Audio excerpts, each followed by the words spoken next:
Okay, അപ്പൊ നമ്മള് third മൊഡ്യൂളിലോട്ട് കയറി. തേർഡ് മൊഡ്യൂളിൽ നമ്മൾ, അതായത് ഇപ്പൊ നമ്മൾ ഫസ്റ്റ് 2 മൊഡ്യൂളിലായിട്ട് നമ്മൾ പഠിച്ച് എന്താണ് ഓപ്പറേറ്റിംഗ് സിസ്റ്റത്തിന്റെ, നമ്മൾ ഫസ്റ്റ് മൊഡ്യൂളിലെ ഓപ്പറേറ്റിംഗ് സിസ്റ്റത്തിന്റെ ഇൻട്രൊഡക്ഷൻ പറഞ്ഞപ്പം OSന്റെ ഫംഗ്ഷനാലിറ്റിയും കാര്യങ്ങളൊക്കെ നമ്മൾ പറഞ്ഞായിരുന്നു. അപ്പൊ അതിൻ്റെ അകത്ത് ഓക്കെ, OSന്റെ ഫംഗ്ഷനാലിറ്റി പറഞ്ഞപ്പോൾ നമ്മൾ മെയിൻ ഓപ്പറേറ്റിംഗ് സിസ്റ്റത്തിന്റെ മെയിൻ ഫംഗ്ഷനാലിറ്റീസ് എന്താണെന്ന് നമ്മൾ പറഞ്ഞത്. What are the main functions of an operating system? Okay, operating സിസ്റ്റത്തിന്റെ ഫംഗ്ഷൻസ് എന്താണെന്ന് ചോദിച്ചു കഴിഞ്ഞാൽ നമുക്ക് പെട്ടെന്ന് പറയാൻ പറ്റുന്ന കാര്യങ്ങൾ എന്ന് പറയുന്നത്, ഒന്ന് പ്രോസസ് മാനേജ്മെന്റ്, അതായത് ഓപ്പറേറ്റിംഗ് സിസ്റ്റം ആണ് ഒരു സിസ്റ്റത്തിൽ ഒരു പ്രോസസ്സ് ക്രിയേറ്റ് ചെയ്ത് അത് ടെർമിനേറ്റ് ചെയ്യുന്നത് വരെയുള്ള എല്ലാ കാര്യങ്ങളും ചെയ്യുന്നത് ഓപ്പറേറ്റിംഗ് സിസ്റ്റം ആണ്. രണ്ടാമത്തെ ഫംഗ്ഷനാലിറ്റി ആണ് എന്തെന്ന് പറയുന്നത്, മെമ്മറി മാനേജ്മെന്റ് എന്ന് പറയുന്നത്. ഓക്കെ, തേർഡ് വൺ ആണ് എന്തെന്ന് പറയുന്നത്, ഫയൽ മാനേജ്മെന്റ്. ഓക്കെ, ഇത് മൂന്നും ആണ് നമ്മൾ മെയിൻ ഇമ്പോർട്ടന്റ് ഫംഗ്ഷനാലിറ്റി ആയിട്ട് പറയുന്നത് ഓപ്പറേറ്റിംഗ് സിസ്റ്റത്തിന്റെ. ഏതൊക്കെയാണ്?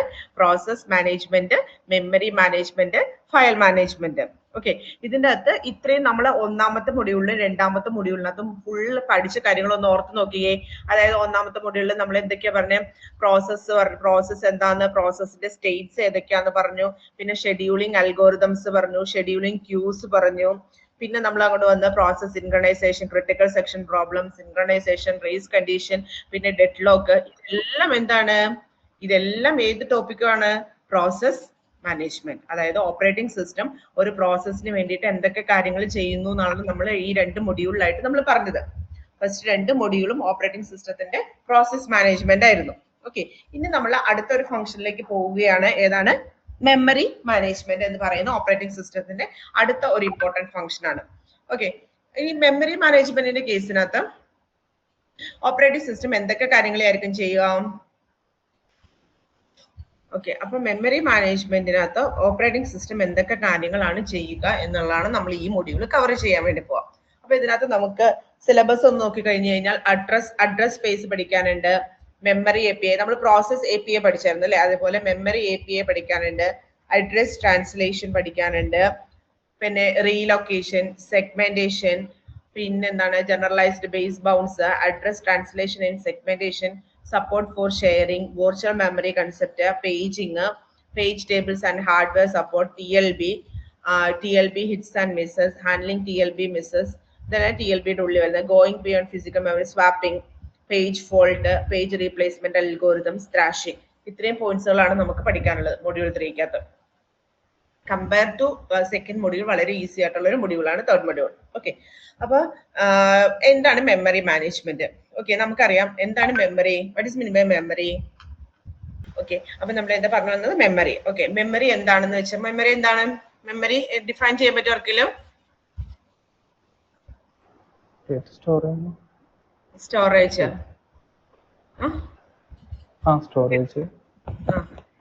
വേറെന്തെങ്കിലും definitions? Memory is a large array of words or bytes. കേട്ടിട്ടില്ലേ ഇങ്ങനെ? Okay, anyway. ഓക്കെ, അപ്പോൾ ഓപ്പറേറ്റിംഗ് സിസ്റ്റത്തിന്റെ ഒരു ഇമ്പോർട്ടന്റ് ഫംഗ്ഷനാലിറ്റിയിൽ വരുന്ന ഒരു ഫംഗ്ഷനാണ് മെമ്മറിയെ മാനേജ് ചെയ്യുക എന്നുള്ളത്. ആ മെമ്മറി മാനേജ്മെന്റിനകത്ത് മെയിൻ ആയിട്ട് നമ്മൾ പറയുന്നത് പ്രൈമറി മെമ്മറിയുടെ മാനേജ്മെന്റ് ആണ്. സെക്കൻഡറി മെമ്മറിയുടെ മാനേജ്മെന്റും ഉണ്ട്. പ്രൈമറി മെമ്മറിയുടെ മാനേജ്മെന്റ് ആണ് മെയിൻ ആയിട്ട് നമ്മൾ മെമ്മറി മാനേജ്മെന്റ് എന്ന് പറയുന്ന ടോപ്പിക്കിൽ നമ്മൾ കവർ ചെയ്യുന്നത്. അതായത് നമുക്കറിയാം ഒരു പ്രോഗ്രാം നമ്മൾ ചെയ്യുന്ന ഏതൊരു C പ്രോഗ്രാമോ C++ന്റെ ഒരു പ്രോഗ്രാം, അത് എന്ത് ചെയ്താലും അത് എവിടെയാണ് സ്റ്റോർ ചെയ്യുക? ആക്ച്വലി അത് എവിടെ സ്റ്റോർ ചെയ്യാം? നമ്മൾ ചെയ്യുന്ന പ്രോഗ്രാംസും കാര്യങ്ങളൊക്കെ എവിടെ സ്റ്റോർ ചെയ്യാം? പ്രൈമറി മെമ്മറിയിലാണോ സെക്കൻഡറി മെമ്മറിയിലാണോ? Secondary memory. ഓക്കെ, സെക്കൻഡറി മെമ്മറിയിലാണ് നമ്മൾ പ്രോഗ്രാംസ് എല്ലാം സ്റ്റോർ ചെയ്യുക. അത് ആ പ്രോഗ്രാമിനെ നമ്മൾ കമ്പൈൽ ചെയ്ത് നമ്മൾ അതിനെ എക്സിക്യൂട്ട് ചെയ്യുന്ന സമയത്ത് എന്താ ആക്ച്വലി സംഭവിക്കുക അവിടെ? സെക്കൻഡറി മെമ്മറിയിൽ നിന്നും പ്രൈമറി മെമ്മറിയിലോട്ട് എന്ത് ചെയ്യും? ഈ പ്രോഗ്രാമിനെ കൊണ്ടുവന്ന് ലോഡ് ചെയ്താൽ മാത്രമേ CPU എന്ത് ചെയ്യാൻ പറ്റൂ? ആ ഒരു പ്രോഗ്രാമിനെ എക്സിക്യൂട്ട് ചെയ്യാൻ വേണ്ടി പറ്റുള്ളൂ. ഓക്കെ, അതായത് ഏത് ഒരു പ്രോസസ്സ് കിടക്കുന്ന എവിടെയായിരിക്കും? സെക്കൻഡറി മെമ്മറിയിലായിരിക്കും കിടക്കുക. സെക്കൻഡറി മെമ്മറി കിടക്കുന്ന പ്രോസസ്സിനെ എടുത്ത്, പ്രോഗ്രാമിനെ എടുത്ത് നമ്മുടെ പ്രൈമറി മെമ്മറി കൊണ്ടുവന്ന് ലോഡ് ചെയ്താൽ മാത്രമേ നമുക്ക് എന്ത് ചെയ്യാൻ പറ്റുള്ളൂ? CPU എടുത്ത് എക്സിക്യൂട്ട് ചെയ്യാൻ വേണ്ടി പറ്റുള്ളൂ. Okay. Memory management is the functionality of an operating system which handles or manages primary memory and moves moves process back and forth between main memory and disk during execution. അതായത് ഈ ഫിഗറിനകത്ത് നോക്കിക്കഴിഞ്ഞ് കഴിഞ്ഞാൽ ഇങ്ങനെയാണ് നമ്മുടെ memory arrangement എന്ന് പറയുന്നത്. Okay, അപ്പൊ നമ്മുടെ programmes എവിടെയായിരിക്കും? സെക്കൻഡറി ഹാർഡ് ഡിസ്കിൽ, സെക്കൻഡറി മെമ്മറിയിലായിരിക്കും. അതിനെ എടുത്ത് എന്താണ് മെയിൻ മെമ്മറിയിൽ കൊണ്ടുവന്നിട്ടിട്ട് അവിടെ നിന്നാണ് CPU എടുത്ത് എക്സിക്യൂട്ട് ചെയ്യുന്നത്. Then what is this cache memory? Cache memory എന്താണ്? എന്താണ് ഈ റാമും ക്യാഷും തമ്മിലുള്ള ഡിഫറൻസ്? അതായത് എല്ലാ പ്രോഗ്രാമും കിടക്കുന്ന സെക്കൻഡറി മെമ്മറിയിലാണ് നമ്മൾ ഓൾറെഡി പറഞ്ഞു. ഓക്കെ, ഈ സെക്കൻഡറി മെമ്മറി കിടക്കുന്ന പ്രോഗ്രാമിനെ നമ്മുടെ റാമിനകത്ത് പ്രൈമറി മെമ്മറിയിൽ കൊണ്ടുവന്ന് ഇട്ടാൽ മാത്രമേ CPU എക്സിക്യൂട്ട് ചെയ്യുള്ളൂ എന്ന് പറഞ്ഞല്ലേ. ഈ പ്രൈമറി മെമ്മറി കിടന്ന് എക്സിക്യൂട്ട് ചെയ്യുമോ അതോ അതിനെ ക്യാഷിൽ കൊണ്ടുവന്ന് ഇട്ടാൽ മാത്രമേ എക്സിക്യൂട്ട് ചെയ്യുള്ളൂ? അങ്ങനെ വല്ലതും ഉണ്ടോ?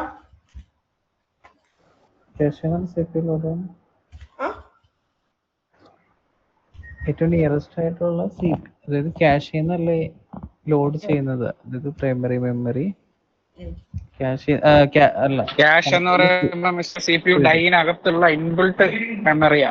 CPUന്റെ ഡൈനകത്തുള്ള പ്രോസസർ കൂടെയുള്ള ഹൈ സ്പീഡ് മെമ്മറിയാ, ബാൻഡ് വിഡ്ത്ത് കൂടുതലുള്ള മെമ്മറി. നോർമലി ഇൻസ്ട്രക്ഷൻസ് റാമിന്ന് ക്യാഷിനുള്ളിൽ ലോഡ് ചെയ്ത് വെച്ചേക്കും. അതായത് പെട്ടെന്ന് CPUവിന് ആക്സസ് ചെയ്യാവുന്ന എല്ലാ സാധനങ്ങളും ക്യാഷിനുള്ളിലാണ് ഉണ്ടാവുക. CPU ഡയറക്ട്ലി റാമിലേക്ക് ആക്സസ് ചെയ്യില്ല, ക്യാഷ് വഴി എല്ലാ സാധനങ്ങളും ആക്സസ് ചെയ്യുള്ളൂ. ഡൈയില് CPUവിന്റെ ഡൈയിൽ തന്നെയുള്ള മെമ്മറിയാണ് ക്യാഷ് മെമ്മറി. അതിൽ ചെറിയൊരു കൺഫ്യൂഷൻ ഇല്ലേ? അതായത് CPUവിന് ഡയറക്റ്റ് റാമിൽ നിന്ന് ആക്സസ് ചെയ്യാം. ഓക്കെ, ബട്ട് നമ്മൾ ഫസ്റ്റ്ലി CPU ഇപ്പൊ എന്തെങ്കിലും ഒരു ഡേറ്റ ആക്സസ് ചെയ്യാൻ ശ്രമിക്കുകയാണെങ്കിൽ ഫസ്റ്റ് അത് ചെക്ക് ചെയ്യുക ക്യാഷിലായിരിക്കും. ക്യാഷിലുണ്ടോ എന്നാണ് നോക്കുക. ഓക്കെ, ക്യാഷിൽ ഉണ്ടെങ്കിൽ ക്യാഷിന്റെ പ്രത്യേകത എന്താണെന്ന് വെച്ചിട്ടുണ്ടെങ്കിൽ റാമിൽ നിന്ന് ആക്സസ് ചെയ്യുന്നതിനേക്കാളും കുറച്ചുകൂടി ഹൈ സ്പീഡിൽ നമുക്ക് ക്യാഷിൽ നിന്ന് ആക്സസ് ചെയ്യാൻ പറ്റും എന്നുള്ളതാണ് അഡ്വാൻറ്റേജ്. അപ്പൊ നമുക്ക് പെർഫോമൻസ് ഒക്കെ കൂട്ടാൻ വേണ്ടിയിട്ടാണെങ്കിൽ നമുക്ക് എന്ത് ചെയ്യാൻ പറ്റും? ഈ റാമിന്റെയും CPUവിന്റെ ഇടയ്ക്ക് നമുക്ക് ഈ ഫാസ്റ്റസ്റ്റ് ആയിട്ടുള്ള ക്യാഷ് ഇൻസേർട്ട് ചെയ്യാം. അതിപ്പോ എല്ലാത്തിലും ഉണ്ടാവണം നിർബന്ധമൊന്നുമില്ല. ഇപ്പൊ ഉള്ള മോഡേൺ സിസ്റ്റത്തിലൊക്കെ മിക്കവാറും എല്ലാത്തിനകത്തും ക്യാഷ് ഓൾറെഡി ഉണ്ട്, ഇൻബിൽട്ട് ആയിട്ട് ഈ പറഞ്ഞ വരുന്നുണ്ട്.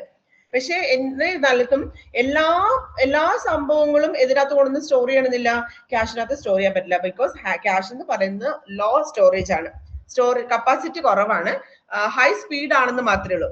അപ്പൊ നോർമലി ചെയ്യുന്നത് എന്താണെന്ന് വെച്ചാൽ നമുക്ക് എപ്പോഴും ആവശ്യമുള്ള സാധനങ്ങളൊക്കെ ആണെങ്കിൽ നമുക്ക് ക്യാഷിനകത്ത് കൊണ്ടുവന്നിടാം. ഓക്കെ, അപ്പൊ എന്താന്ന് വെച്ചിട്ടുണ്ടെങ്കിൽ CPU ആക്സസ് ചെയ്യുന്ന സമയത്ത് ഫസ്റ്റ്ലി അത് എപ്പോഴും നോക്കുന്നത് ക്യാഷിലായിരിക്കും. ക്യാഷിൽ ഇല്ലെങ്കിലാണ് പ്രൈമറി മെമ്മറിയിൽ നിന്ന് നോക്കുക. പ്രൈമറി മെമ്മറിയിൽ ഇല്ലെങ്കിലാണ് സെക്കൻഡറി മെമ്മറിയിൽ നിന്ന് എടുത്ത് പ്രൈമറി മെമ്മറിയിൽ കൊണ്ടുവന്ന് ലോഡ് ചെയ്യുന്നത്. അതിനെയാണ് നമ്മൾ സ്വാപ്പിംഗ് എന്ന് പറയുന്ന പ്രോസസ്സ് വെച്ചിട്ട് പറയാം. ഓക്കെ, അപ്പൊ ക്യാഷില് ഫസ്റ്റ് ഉണ്ടോന്ന് നോക്കും, ഇല്ലെങ്കിൽ എന്ത് ചെയ്യും? പ്രൈമറി മെമ്മറിയിൽ നിന്ന് ആക്സസ് ചെയ്യാം. അതിനെ ക്യാഷിലോട്ട് കൊണ്ടുവന്നിട്ട് ആക്സസ് ചെയ്യണമെന്ന് നിർബന്ധമില്ല. ഓക്കെ, പക്ഷെ സെക്കൻഡറി മെമ്മറി കിടക്കുന്ന സാധനത്തിന് ഒരിക്കലും ഡയറക്റ്റ് CPUവിനെ ആക്സസ് ചെയ്യാൻ പറ്റത്തില്ല. പക്ഷെ സെക്കൻഡറി മെമ്മറി കിടക്കുന്നതിന് പ്രൈമറി മെമ്മറിയിൽ കൊണ്ടുവന്നാൽ ആക്സസ് ചെയ്യാൻ പറ്റുള്ളൂ. പക്ഷെ പ്രൈമറിയിലുള്ള സാധനത്തെ ക്യാഷിൽ കൊണ്ടുവരണം എന്ന് നിർബന്ധമില്ല ആക്സസ് ചെയ്യാൻ. ക്യാഷിൽ ഉണ്ടെങ്കിൽ ഇറ്റ് വുഡ് ബി ബെറ്റർ, കാരണം വളരെ പെട്ടെന്ന് തന്നെ ആക്സസ് ചെയ്യാൻ പറ്റും എന്നുള്ളതാണ് ഒരു അഡ്വാൻറ്റേജ്. ഓക്കെ, അപ്പൊ ഇങ്ങനെയാണ് മെമ്മറി വരുന്നത്. അപ്പൊ ഫസ്റ്റ് CPU എപ്പോഴും ക്യാഷിൽ നോക്കും. ക്യാഷിൽ ഇല്ലെങ്കിൽ നമ്മൾ അത് പറയും ക്യാഷ് മിസ് ആണെന്ന് പറയും. അപ്പോഴാണ് ഡേറ്റ പോയി പ്രൈമറി മെമ്മറിയിൽ നിന്ന് പിക്ക് ചെയ്ത് കൊണ്ടുവരാം. അപ്പൊ ആക്ച്വലി ഇവിടെ ഒരു ഡെഫിനേഷൻ എന്തോ പറയുന്നുണ്ടെന്നു. The memory consists of large array of group of words or bytes each with its own address. Okay, memory എന്ന് പറഞ്ഞു കഴിഞ്ഞാൽ കുറെ വേർഡ്സിന്റെ ഒരു അറേ എന്ന് പറഞ്ഞാൽ നമുക്കറിയാം അല്ലെ, കളക്ഷൻ ഓഫ് ഡേറ്റയാണ് നമ്മൾ എന്തെന്ന് പറയാം, ഒരേ ടൈപ്പിലുള്ള ഡേറ്റയുടെ കളക്ഷനെയാണ് നമ്മൾ അറേ എന്ന് പറയാം. അപ്പൊ കുറെ ബൈറ്റ്സിന്റെ അല്ലെങ്കിൽ കുറെ വേർഡ്സിന്റെ ഒരു കളക്ഷൻ, ലാർജ് അറേ ആണ് എന്തെന്ന് പറയാം, മെമ്മറി എന്ന് പറയാം. അത് മാത്രമല്ല ഓരോ ലൊക്കേഷനും അല്ലെങ്കിൽ ഓരോ ബൈറ്റിനും എന്തുണ്ടാവും, ഒരു പർട്ടിക്കുലർ മെമ്മറി അഡ്രസ് ഉണ്ടാവും. ഓക്കെ, ഓരോ ബൈറ്റ് അല്ലെങ്കിൽ ഓരോ വേർഡിനും ഒരു പർട്ടിക്കുലർ മെമ്മറി അഡ്രസ് ഉണ്ടാവും. അങ്ങനെയുള്ള ഒരു കൺസെപ്റ്റ് ആണ് മെമ്മറി എന്ന് പറയാം. മെയിൻ ആയിട്ട് നമ്മുടെ ഉദ്ദേശം എന്താണ്? മെമ്മറിയുടെ സ്റ്റോറേജ് തന്നെയാണ് ഉദ്ദേശം എന്ന് പറയാം.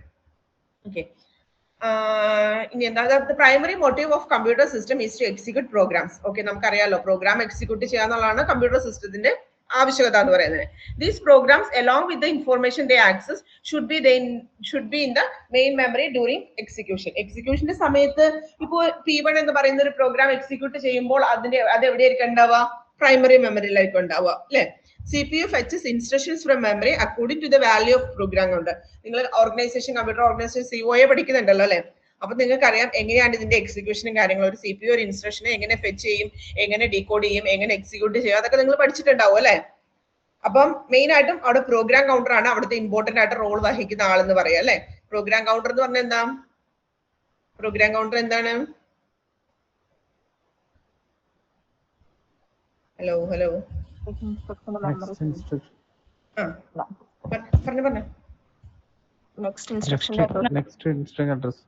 നെക്സ്റ്റ് എക്സിക്യൂട്ട് ചെയ്യേണ്ട ഇൻസ്ട്രക്ഷൻസ് സ്റ്റോർ ചെയ്യുന്ന ഒരു രജിസ്റ്റർ ആണ്. രജിസ്റ്റർ എന്ന് പറഞ്ഞാൽ സ്റ്റോറേജ് തന്നെയാണല്ലോ അല്ലെ?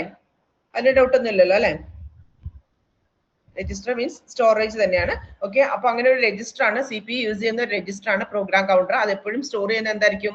ഇനി ഏത് ഇൻസ്ട്രക്ഷൻ ആണ് എക്സിക്യൂട്ട് ചെയ്യേണ്ട ആ ഇൻസ്ട്രക്ഷന്റെ അഡ്രസ് ആയിരിക്കും. അപ്പൊ ആ അഡ്രസ് വെച്ചിട്ടാണ് എന്ത് ചെയ്യുന്നത്? CPU പോയി അവിടെ നിന്നുള്ള ഇൻസ്ട്രക്ഷനെ ഫെച്ച് ചെയ്ത് ഡീകോഡ് ചെയ്ത് എക്സിക്യൂട്ട് ചെയ്യുന്നത്. ഓക്കെ, ഇനി നമുക്ക് പോവുകയാണെങ്കിൽ, നമുക്ക് മെമ്മറിയിലോട്ട് പോവുകയാണെങ്കിൽ അഡ്രസ്. ഓക്കെ, മെമ്മറിക്ക് ഓരോ മെമ്മറി ലൊക്കേഷന് ഒരു അഡ്രസ് ഉണ്ടെന്ന് പറഞ്ഞല്ലേ? ഈ അഡ്രസ് എന്ന് പറയുന്നത് മെയിൻ ആയിട്ട് 2 തരത്തിലുള്ള അഡ്രസ് ആണ് നമുക്കുള്ളത്. ഓക്കെ, ഇത് വളരെ ഇമ്പോർട്ടന്റ് ആണ്. ഈ കൺസെപ്റ്റ് നമ്മൾ മനസ്സിലാക്കണം കേട്ടോ. കുറച്ച് പേർക്കൊക്കെ അറിയായിരിക്കും ലോജിക്കൽ അഡ്രസ്, ഫിസിക്കൽ അഡ്രസ്സും. ഓക്കെ, എന്താണ് ലോജിക്കൽ അഡ്രസ്, എന്താണ് ഫിസിക്കൽ അഡ്രസ്, അത് നമ്മൾ അറിഞ്ഞിരിക്കണം. ഇപ്പൊ നമ്മള് കമ്പ്യൂട്ടർ നെറ്റ്വർക്ക് ഒക്കെ പഠിച്ചവർക്ക് ലോജിക്കൽ അഡ്രസ്, ഫിസിക്കൽ അഡ്രസ് എന്നുള്ള വേർഡ് കേട്ടിട്ടുണ്ടാവും അല്ലേ? ആർക്കെങ്കിലും അറിയോ ലോജിക്കൽ ഫിസിക്കൽ എന്താണെന്ന്? എനിവേ, പറഞ്ഞോ സൗമ്യ. കേട്ടില്ല. IP അഡ്രസ്സും മറ്റേ മാക് അഡ്രസ്സും ഒക്കെ കേട്ടിട്ടുണ്ടോ? ഓക്കെ, അപ്പം എന്താണ് ലോജിക്കൽ അഡ്രസ്, എന്താണ് ഫിസിക്കൽ അഡ്രസ്? ഓക്കെ, അപ്പൊ ഞാൻ പറയാണ്, നമ്മളൊരു പ്രോഗ്രാം, ഒരു C പ്രോഗ്രാം നമ്മൾ ചെയ്യുകയാണെങ്കിൽ നമുക്കറിയാം അത് എവിടെയാണ് സ്റ്റോർ ചെയ്യുക? സെക്കൻഡറി സ്റ്റോറേജ് ഡിവൈസിലാണ് നമ്മുടെ പ്രോഗ്രാം നമ്മൾ സേവ് ചെയ്യുന്നത് അല്ലെ? ഓക്കെ, ഈ പ്രോഗ്രാമിനെ CPU എന്ത് ചെയ്യും? CPU എടുത്തിട്ട് എക്സിക്യൂട്ട് ചെയ്യണമെങ്കിൽ അതിന് നമ്മൾ പ്രൈമറി മെമ്മറിയിൽ കൊണ്ടുവന്നിടും. ഓക്കെ ആണോ? അപ്പം ഈ CPU ഓരോ ഇൻസ്ട്രക്ഷനെയും CPU എടുക്കുന്ന സമയത്ത് CPU ജനറേറ്റ് ചെയ്യുന്ന അഡ്രസ് ആണ് ലോജിക്കൽ അഡ്രസ് എന്ന് പറയാം. കിട്ടുന്നുണ്ടോ? അതായത് ഒരു പ്രോഗ്രാമിനെ CPU എടുത്ത് എക്സിക്യൂട്ട് ചെയ്യുന്ന സമയത്ത് CPU ആയിട്ട് ഒരു അഡ്രസ് ജനറേറ്റ് ചെയ്യുന്നുണ്ട്. അതായത് ഇപ്പൊ ഫസ്റ്റ് ഇൻസ്ട്രക്ഷന് ഒരു അഡ്രസ്, സെക്കൻഡ് ഇൻസ്ട്രക്ഷന് ഒരു അഡ്രസ്, അങ്ങനെ ഓരോ ഇൻസ്ട്രക്ഷനും ഓരോ അഡ്രസ് ഈ CPU ആയിട്ട് ജനറേറ്റ് ചെയ്യും. അതായത് ഞാൻ പറയും എന്റെ ഈ പ്രോഗ്രാമിനകത്ത് ആദ്യത്തെ ഇന്റ് മെയിൻ എന്ന് പറയുന്നത് 1000 എന്ന് പറയുന്ന മെമ്മറി ലൊക്കേഷൻ ആണെങ്കിൽ ആ 1000 ആണ് ഞാൻ പറയുന്നത് ലോജിക്കൽ അഡ്രസ് എന്ന് പറയുന്നത്. ഈ logical address actually user view of address എന്ന് വേണമെങ്കിൽ പറയാം. ഇതിന് നമ്മൾ വെർച്വൽ അഡ്രസ് എന്നും പറയാറുണ്ട്. എന്തൊക്കെയാണ് ലോജിക്കൽ അഡ്രസ് എന്ന് പറഞ്ഞാൽ? CPU ജനറേറ്റ് ചെയ്യുന്ന അഡ്രസ് ആണ്. ഇതെന്ന് പറയുന്ന യൂസർ വ്യൂ ഓഫ് അഡ്രസ് ആണ്. ഇതിനെ നമ്മൾ വെർച്വൽ അഡ്രസ് എന്ന് പറയാറുണ്ട്. കാരണം എന്താന്ന് വെച്ചിട്ടുണ്ടെങ്കിൽ ഇത് CPU ജനറേറ്റ് ചെയ്യുന്ന ഒരു അഡ്രസ് മാത്രമാണ്, അല്ലാതെ ഇത് ലോങ് ടേമിലോട്ട് നിലനിൽക്കുന്ന ഒരു അഡ്രസ്സും കാര്യങ്ങളും ഒന്നും അല്ല. അതായത് CPU ആ പ്രോഗ്രാമിനെ എക്സിക്യൂട്ട് ചെയ്യാൻ വേണ്ടിയിട്ട് CPU ആയിട്ട് ജനറേറ്റ് ചെയ്യുന്ന ഒരു അഡ്രസ് ആണ്. ഓക്കെ, ആക്ച്വലി ആ CPU ജനറേറ്റ് ചെയ്യുന്ന ആ ലോജിക്കൽ അഡ്രസ് എന്ന് പറയുന്നത് നമുക്ക് ഒരു റെഫറൻസ് മാത്രമാണ്. ഓക്കെ, ഒറിജിനൽ അഡ്രസ്, അതായത് CPU എക്സിക്യൂട്ട് ചെയ്യാൻ നേരത്ത് മെയിൻ മെമ്മറിയിൽ കൊണ്ടുവന്ന് ലോഡ് ചെയ്യും അല്ലെ? അപ്പൊ ആ മെയിൻ മെമ്മറിയിലെ അഡ്രസ്സിനെയാണ് നമ്മൾ എന്തെന്ന് പറയാ? ഫിസിക്കൽ അഡ്രസ് എന്ന് പറയാം. ഓക്കെ, CPU ആയിട്ട് പ്രോഗ്രാം എക്സിക്യൂട്ട് ചെയ്യാൻ നേരത്ത് CPU ഒരു അഡ്രസ് ജനറേറ്റ് ചെയ്യും. അതുകൂടാതെ മെയിൻ മെമ്മറിയിൽ കൊണ്ടുവന്ന് ലോഡ് ചെയ്യില്ലേ? ആ ലോഡ് ചെയ്യുന്ന സമയത്ത് മെയിൻ മെമ്മറിയിൽ ഒരു അഡ്രസ് ഉണ്ട്.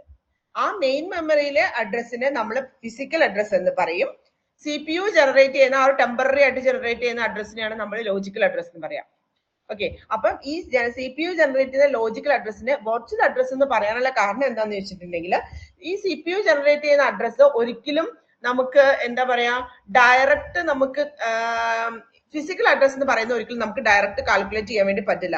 അല്ല, അതായത് എനിക്ക് പറയാൻ വേണ്ടി പറ്റത്തില്ല മെയിൻ മെമ്മറിയിൽ 5000 എന്ന് പറയുന്ന മെമ്മറി ലൊക്കേഷൻ ആണ് ഈ ഇൻസ്ട്രക്ഷൻ കിടക്കുന്നതെന്ന് എനിക്ക് ഒരിക്കലും പറയാൻ വേണ്ടി പറ്റില്ല. പറയുന്നത് മനസ്സിലാവുന്നുണ്ടോ?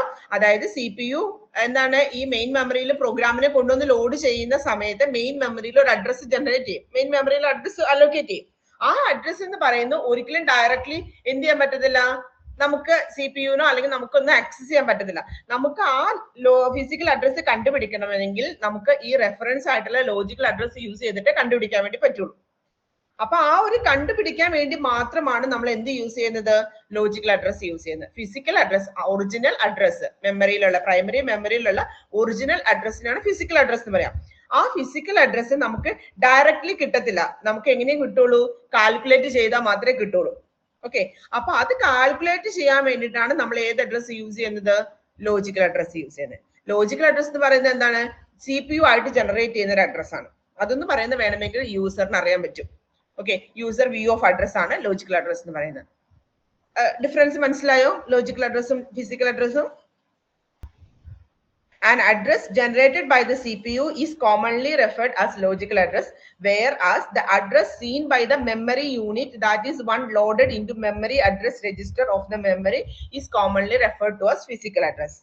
ഓക്കെ, ഇനി ഞാൻ പറഞ്ഞല്ലോ CPU എന്ന് പറയുന്നത് എക്സിക്യൂട്ട് ചെയ്യുമ്പോൾ അതിനെ എവിടെ കൊണ്ടുവന്ന് ഇടും എന്ന് പറയുന്നു? മെയിൻ മെമ്മറിയിൽ കൊണ്ടുവന്ന് ഇടും. ഓക്കെ, ആ മെയിൻ മെമ്മറിയിൽ കൊണ്ടുവന്ന് ഇടുമ്പോൾ ആ ഒരു അഡ്രസ് കൊടുക്കുമല്ലോ, ഫിസിക്കൽ അഡ്രസ്. അത് ആക്ച്വലി ചെയ്യുന്നത് എന്ന് പറയുന്നത് MMU, മെമ്മറി മാനേജ്മെന്റ് യൂണിറ്റ് എന്ന് പറയുന്ന ഹാർഡ്വെയർ ഡിവൈസ് ആണ്. Okay, MMU, memory management unit.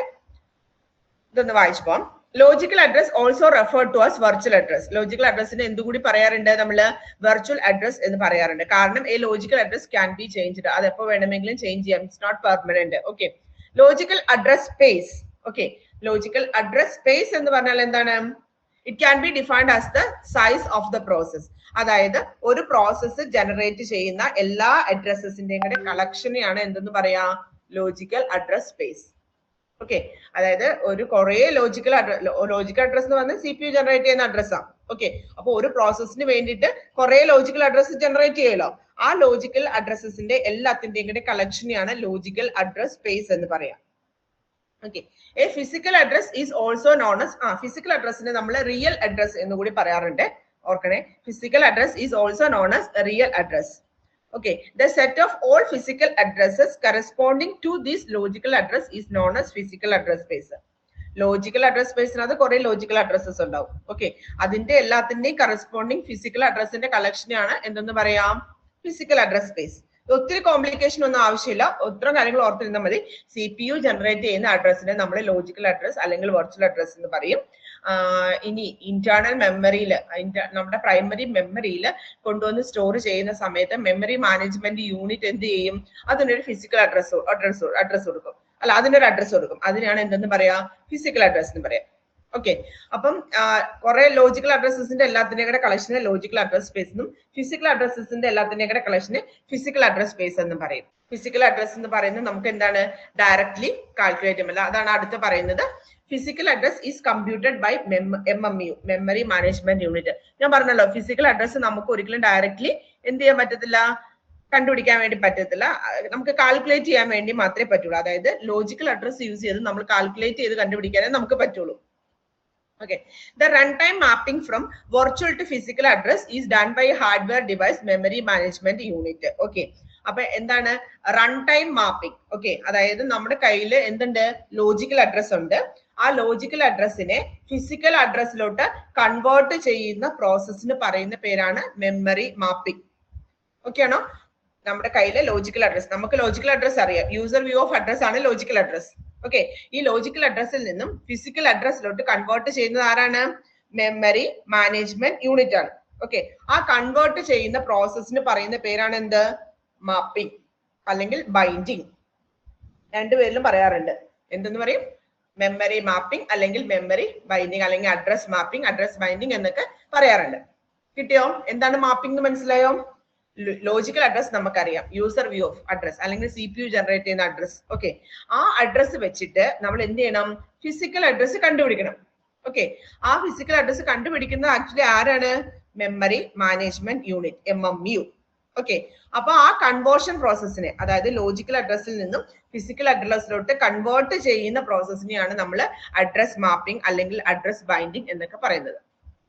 Okay, ഇനി ഈ അഡ്രസ് ബൈൻഡിങ് എന്ന് പറഞ്ഞല്ലോ, അഡ്രസ് ബൈൻഡിങ് എന്ന് പറഞ്ഞാൽ എന്താ?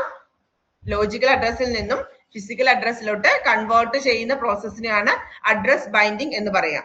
ഓക്കെ, അഡ്രസ് ബൈൻഡിങ് ആരാ ചെയ്യുന്നേ? Address binding MMU, memory management unit ആണ് അഡ്രസ് ബൈൻഡിങ് പെർഫോം ചെയ്യുന്നത്. ഓക്കെ, അപ്പൊ address binding in operating system, the memory management unit translate logical addresses into physical addresses Mapping a logical address to physical address is also called address binding. Address mapping എന്നും പറയാറുണ്ട്. Okay, mainly മൂന്ന് സമയത്താണ്, മൂന്ന് സമയം എന്ന് വേണേൽ പറയാം, 3 ടൈമിലാണ് അഡ്രസ് മാപ്പിംഗ് നടക്കുന്നത്. ഓക്കെ, അതിനെ ബേസ് ചെയ്തിട്ട് നമ്മൾ 3 ടൈപ്പ് ഓഫ് അഡ്രസ് ബൈൻഡിങ് ഉണ്ടെന്ന് പറയും. Compile time address binding, load time address binding, execution time address binding. Okay, അത് ആ പേരിൽ നിന്ന് തന്നെ നമുക്ക് മനസ്സിലാക്കാൻ പറ്റും അല്ലെ. എന്താണ് കമ്പൈൽ ടൈം ബൈൻഡിങ് എന്ന് പറഞ്ഞാല്? ബൈൻഡിങ് എന്ന് പറഞ്ഞാൽ എന്താ? ലോജിക്കൽ അഡ്രസ്സിൽ നിന്നും ഫിസിക്കൽ അഡ്രസ്സിലോട്ട് കൺവേർട്ട് ചെയ്യുന്നതിനാണ് ബൈൻഡിങ് എന്ന് പറയാം. അത് കമ്പൈലർ ആണ് പെർഫോം ചെയ്യുന്നതെങ്കിൽ എന്തായിരിക്കും? അത് കമ്പൈൽ ടൈം ബൈൻഡിങ് ആയിരിക്കും. Okay, if the compiler is responsible for performing address binding, then it is called a compile time address binding. Okay, it will be done before loading the program into memory. Okay, അതായത് നമുക്കറിയാം compile ചെയ്യുമ്പോൾ അത് program execute ചെയ്യുന്നുണ്ടാവും ഇല്ലല്ലോ. Compile ചെയ്യാന്ന് പറഞ്ഞ program execute ചെയ്യുന്നില്ല, അതിന് എന്ത് മാത്രമേ ചെയ്യുന്നുള്ളൂ? മെഷീൻ കോഡിലോട്ട് കൺവേർട്ട് ചെയ്യുന്നേ ഉള്ളൂ അല്ലെ. അപ്പം പ്രോഗ്രാം മെമ്മറിയിലോട്ട് ലോഡ് ചെയ്യുന്നതിന് മുന്നെയാണ് കമ്പൈൽ ടൈം ബൈൻഡിങ് നടക്കുക.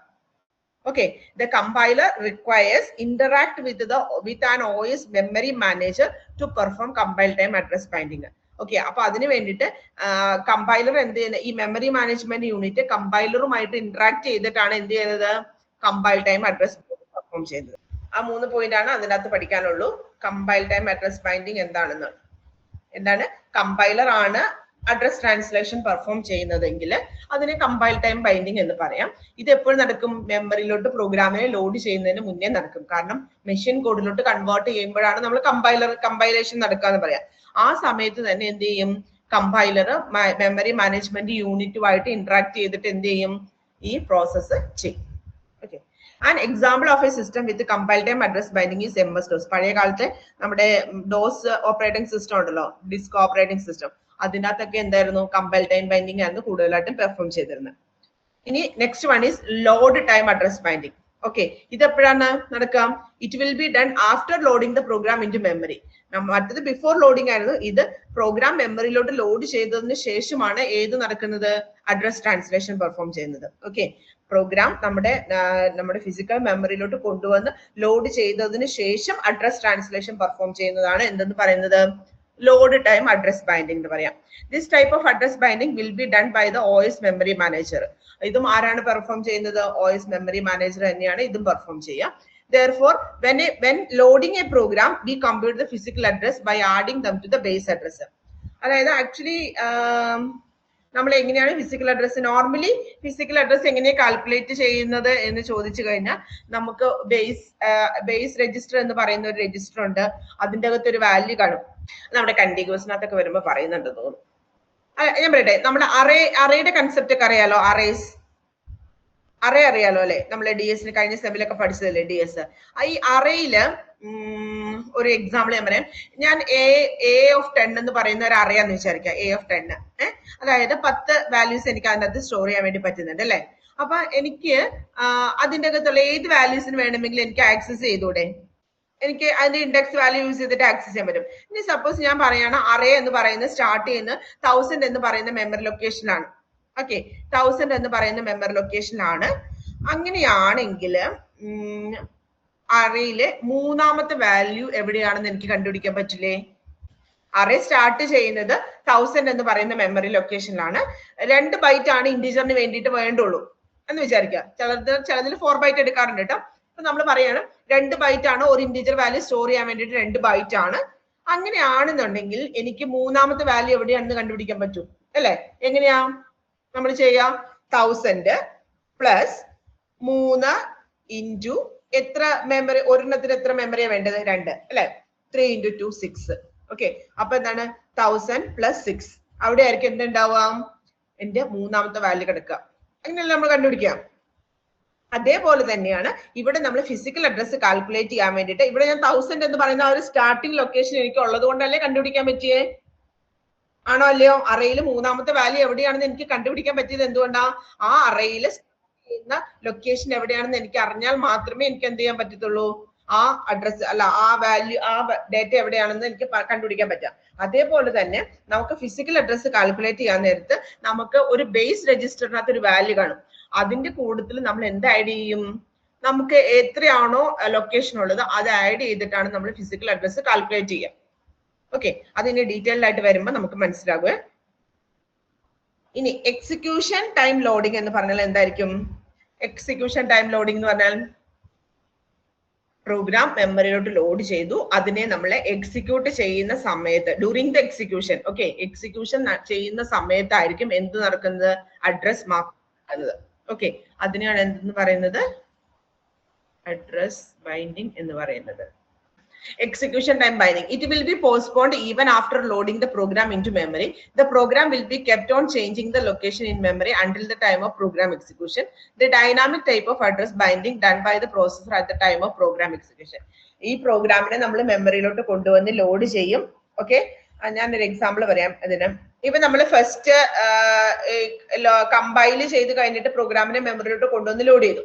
അത് കഴിഞ്ഞിട്ട് എന്തെങ്കിലും ചേഞ്ചസ് വരുത്തി അതും എന്ത് ചെയ്തു? പിന്നെ കൊണ്ടുവന്ന് ലോഡ് ചെയ്തു. അപ്പൊ ഓരോ പ്രാവശ്യം ചേഞ്ചസ് വരുത്തി കഴിഞ്ഞ് കഴിയുമ്പോൾ ഈ മെമ്മറി ലൊക്കേഷൻ എന്ന് പറയുന്നത് ചേഞ്ച് ആവും അല്ലെ? അപ്പൊ നമ്മൾ ആ സമയത്ത് നമ്മൾ അഡ്രസ് മാപ്പിംഗ് ചെയ്യാൻ വേണ്ടി പോയി കഴിഞ്ഞാൽ അത് ഇരട്ടിപ്പണിയാം. പിന്നെ നമ്മൾ എന്ത് ചെയ്യും? ട്രാൻസ്ലേഷൻ മാറ്റേണ്ടി വരും. മാപ്പിംഗ് പിന്നെ ചെയ്യേണ്ടി വരും. അപ്പൊ എന്ത് ചെയ്യും? എല്ലാം ഫൈനലൈസ് ആയിട്ട് ആ ഒരു പ്രോഗ്രാമിന് എക്സിക്യൂഷൻ നടക്കുന്ന സമയത്ത് ഡ്യൂറിങ് ദ എക്സിക്യൂഷൻ സ്റ്റാർട്ട് ചെയ്തിട്ട് ആ എക്സിക്യൂഷൻ നടക്കുന്ന സമയത്ത് എന്ത് ചെയ്യും? അഡ്രസ് ബൈൻഡിങ് അല്ലെങ്കിൽ അഡ്രസ് മാപ്പിംഗ് നടത്തും. അതിനെയാണ് നമ്മൾ എന്തെന്ന് പറയാം? എക്സിക്യൂഷൻ ടൈം ബൈൻഡിങ് എന്ന് പറയാം. അപ്പം അഡ്രസ് ട്രാൻസ്ലേഷൻ അല്ലെങ്കിൽ അഡ്രസ് മാപ്പിംഗ് എന്ന് പറയുന്നത് 3 ടൈമിൽ നടക്കുന്നുണ്ട്. അതിനെ ബേസ് ചെയ്തിട്ടാണ് 3 ടൈപ്പിലുള്ള അഡ്രസ് ബൈൻഡിങ് ഉണ്ടെന്ന് പറയുന്നത്. ഏതൊക്കെയാണ്? Compile time, load time and execution time address binding.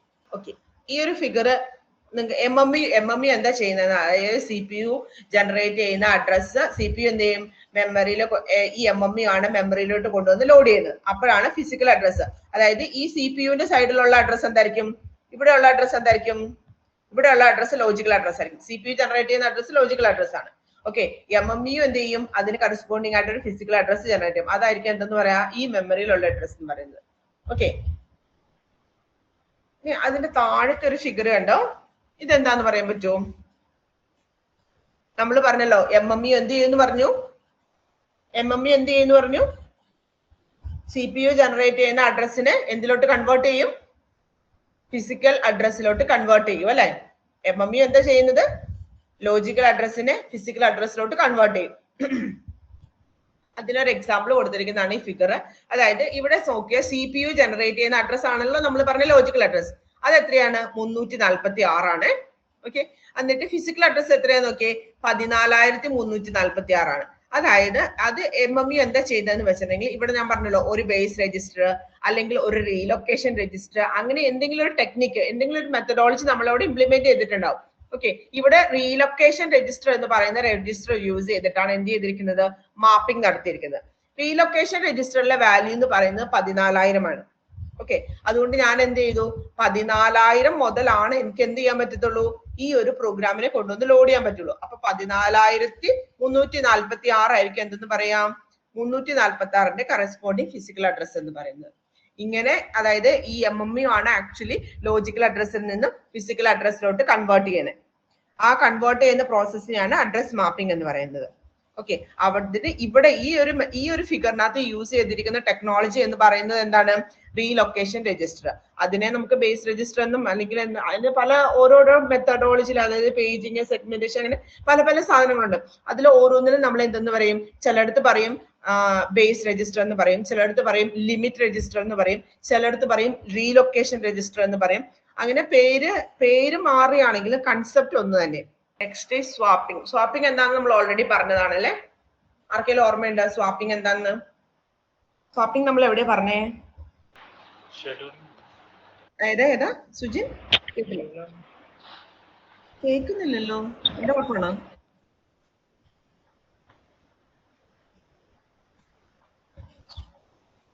Anyway, ഷെഡ്യൂളറിനകത്ത് അങ്ങനെയാണ് പറഞ്ഞേ.